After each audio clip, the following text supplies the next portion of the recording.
IPL തിരക്കഥ അതാണ് തിരക്കഥ. ഇത്രയും ഇമോഷണലി ഇമ്പാക്റ്റ് സൃഷ്ടിക്കാൻ കഴിയുന്ന രീതിയിൽ കഥ എഴുതി വെച്ചിരിക്കുകയാണ് ഇന്ത്യൻ പ്രീമിയർ ലീഗ്. അതെ, ഈ ഒരു ആദ്യത്തെ സെറ്റ് ഓഫ് മത്സരങ്ങൾ മാർച്ച് 28 മുതൽ ഷെഡ്യൂൾ ചെയ്തിരിക്കുന്ന സമയത്ത് അതിലൊരു മത്സരം അത് ഇമോഷണലി ഭയങ്കര പീക്കായിരിക്കും എന്നുള്ള കാര്യത്തിൽ ഒരു ഡൗട്ടും ഇല്ല. രണ്ട് ടീമുകൾ, കളം മാറ്റങ്ങൾ കണ്ട രണ്ട് ടീമുകൾ അവരൊരുമിച്ച് ഏറ്റുമുട്ടാൻ വേണ്ടിയിട്ട് പോവാണ് ഗുവാഹത്തിയിൽ.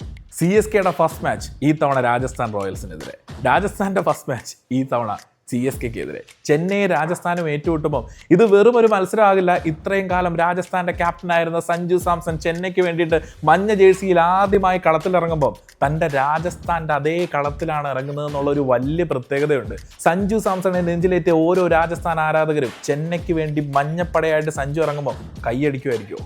അതുപോലെ കാലങ്ങളായിട്ട് ചെന്നൈയുടെ ഏറ്റവും പ്രിയപ്പെട്ട പേര് സാക്ഷാൽ രവീന്ദ്ര ജഡേജ ചെന്നൈയിൽ നിന്ന് മാറി പിങ്ക് ജേഴ്സിയിലെത്തി രാജസ്ഥാന് വേണ്ടി ആദ്യമായി കളത്തിലിറങ്ങുമ്പോഴും അത് ചെന്നൈ സൂപ്പർ കിങ്സിനെതിരെ. ജഡേജ ചെന്നൈക്കെതിരെ കളിക്കുന്നു, സഞ്ജു രാജസ്ഥാനെതിരെ കളിക്കുന്നു. ഇതിൻ്റെ സ്ക്രിപ്റ്റ് ലെവൽ എന്ന് പറയുന്നത് വേറെ ലെവലാണ്. കാരണം ഇവരുടെ ആദ്യത്തെ മാച്ച് തന്നെ അങ്ങനെ വരിക എന്ന് പറയുന്നത് ചെറിയൊരു കാര്യമല്ല. ജഡേജ ഓൾറെഡി രാജസ്ഥാന് വേണ്ടി നേരത്തെ കളിച്ചിട്ടുള്ള താരമാണ്. പക്ഷേ ഫസ്റ്റ് ടൈം ഇത്രയും കാലത്തെ ആ ഒരു ഗ്യാപ്പ് കഴിഞ്ഞ് ചെന്നൈ സൂപ്പർ കിങ്സിനെതിരെ ജഡേജയും രാജസ്ഥാനെതിരെ സഞ്ജുവും കളിക്കുന്ന ആ ഒരു സ്ക്രിപ്റ്റ് ലെവൽ ചെറുതൊന്നും അല്ല എൻ്റെ സാറേ.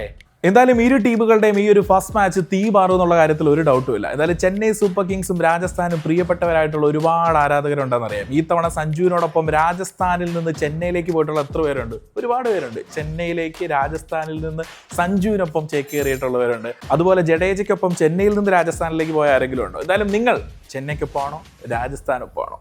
കമന്റ് ബോക്സിൽ പറയണേ.